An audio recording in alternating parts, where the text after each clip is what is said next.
Tomatoes, some beautiful shishito peppers.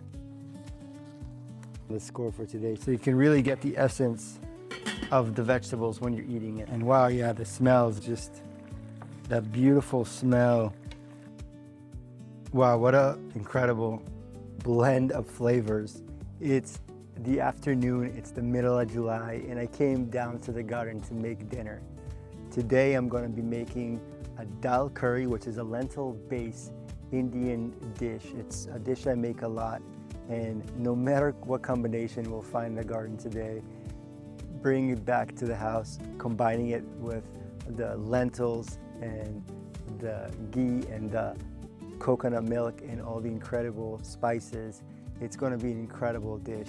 So let's scour through the garden, see what vegetables we have, bring them back to the house, go through the entire cooking process, and then let's taste it together. Okay, so the first bed we're gonna grab some from is the zucchini bed. I like to grab it pretty small and dense. To me, that one is a little bit already too big. Grab some of these little peas. Once again, I like to get them while they're pretty fresh and on the smaller side, like most of the vegetables.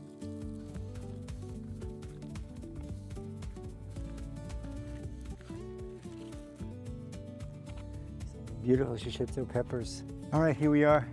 We'll grab some onions.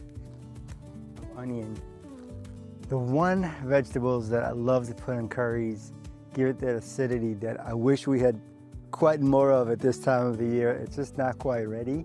They're about to be incredible amount of tomatoes between these two big cages that we have over here, but they're not quite ready. But I'm gonna scour through, see if I can find a few that are close to be there.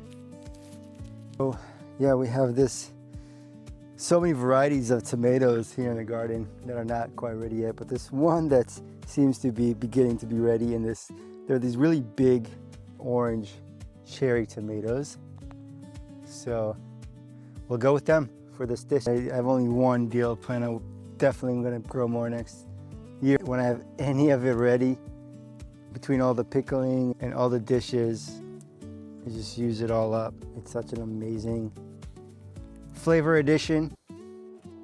This will have to do for now. Okay, so we're back from the garden with our harvest of vegetables and all the other ingredients that we'll need for this yummy dal curry.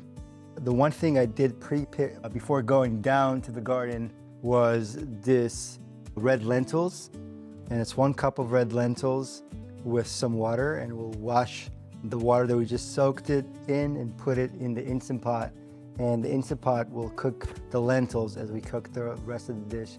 The dal curry is a pretty fast dish to make, so let's see what ingredients we have. Okay, so here are the onions, the zucchinis,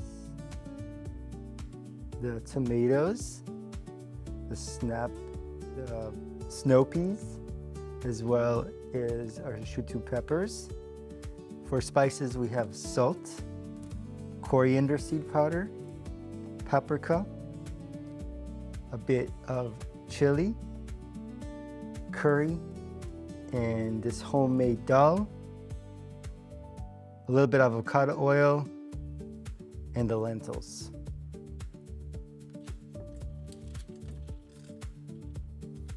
So we washed all the lentils and we're gonna put them in. This is around 3 cups of water.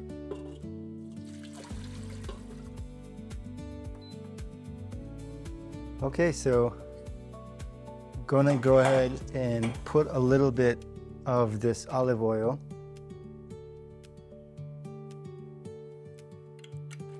into our pot. And then I usually just cut all the vegetables and cook them at the same time with this kind of dish. Some other dishes, there's a good way to time everything, but with here, I'm just putting it all in and letting it cook at the same time. Went ahead and cleaned all the vegetables already.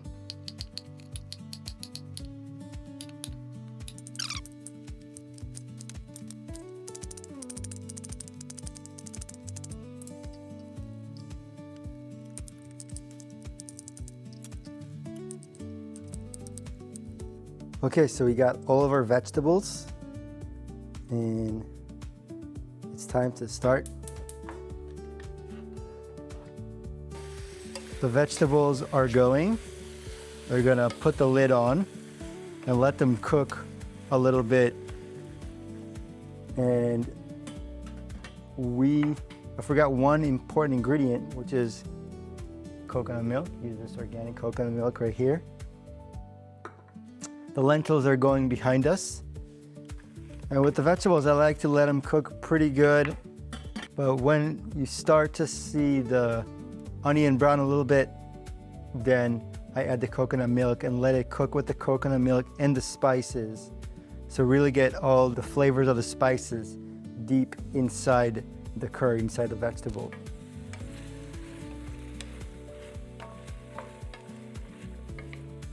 Okay, it looks like the lentils are already ready, and we'll let them stay in here and keep stirring these vegetables. They are getting soft enough for me to say that we're getting ready to put the coconut milk and the spices.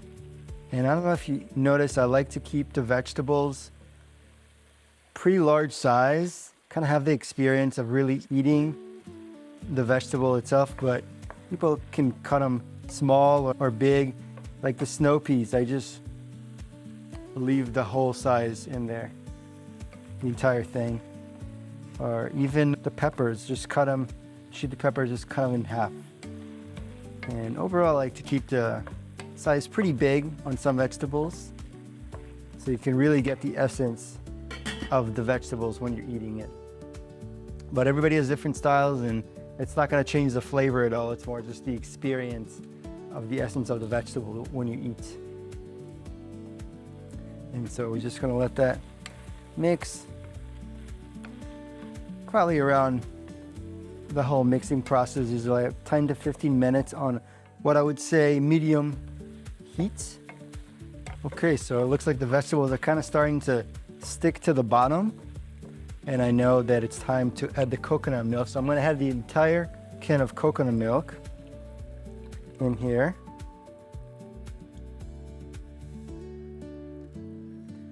And I'm going to go ahead and start adding the spices. So go ahead and start with about a teaspoon. This is about 2 teaspoons of salt.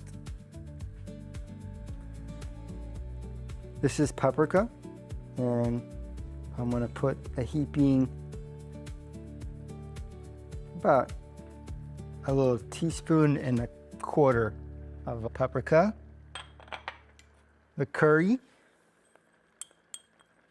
go ahead and put about a teaspoon and a half of curry. This is a heaping teaspoon, so it's probably more than your measured teaspoon. About 2 teaspoons of curry. About a teaspoon and a half of coriander seed powder. About a teaspoon of chili powder. Indian cooking is kind of my go-to. Just something, these flavors are something that I kind of always go to. And it's amazing for the garden because you can really make curries with whatever the garden provides.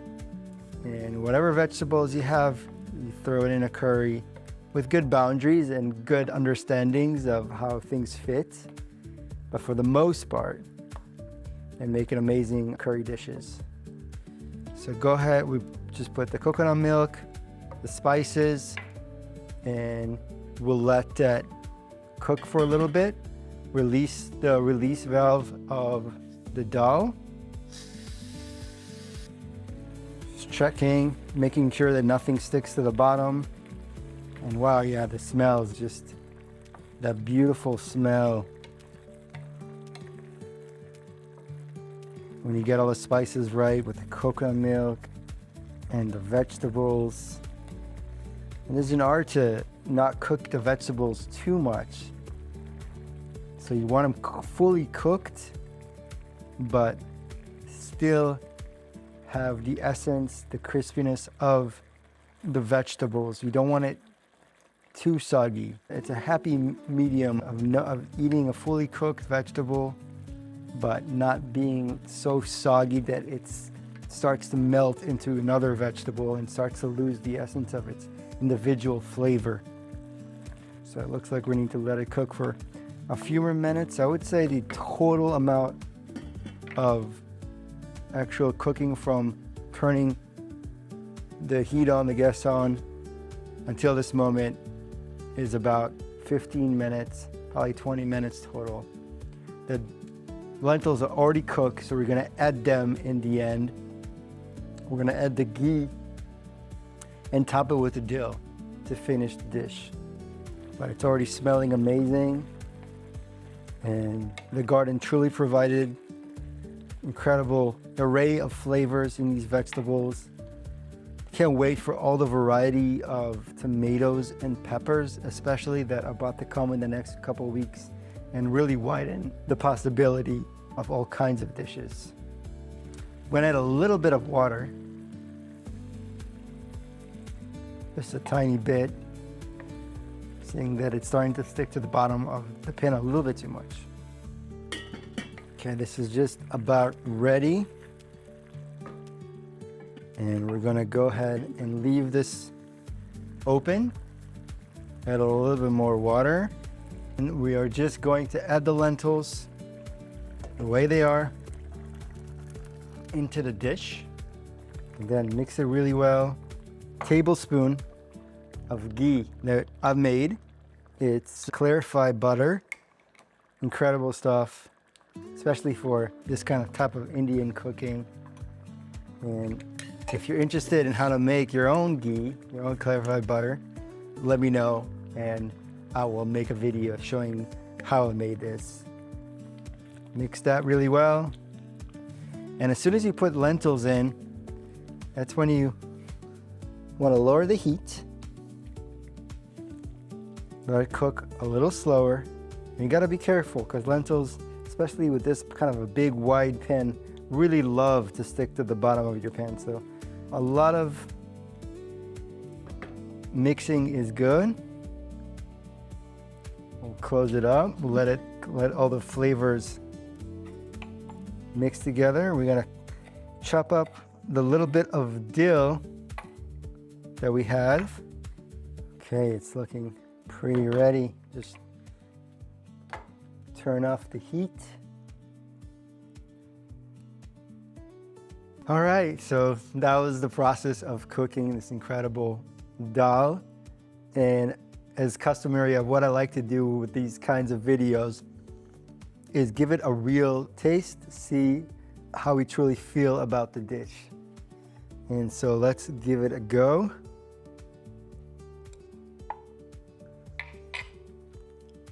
Wow, what an incredible blend of flavors between the lentils that were well cooked, just using 1 cup of lentils, 3 cups of water, Instant Pot just for 10 minutes. And the vegetables straight from our garden, cooked extremely well, kept their texture, not cooked too much, but cooked enough to be cooked vegetables. And the ghee and the coconut water and the spices and the salt, an incredible mix of flavors. I can eat this every night. If I would do something a little different, I wish I had a little bit more dill. The dill really adds a unique flavor, and I would like a little bit more dill with it. But otherwise, it's incredibly perfect dish. Can't wait to finish this bowl for dinner. And thank you all so much for joining me for this video. And I would like to make many more of these straight from the garden, cooking beautiful dishes videos. So thanks for watching this one, and we'll see you along somewhere, maybe in the next one.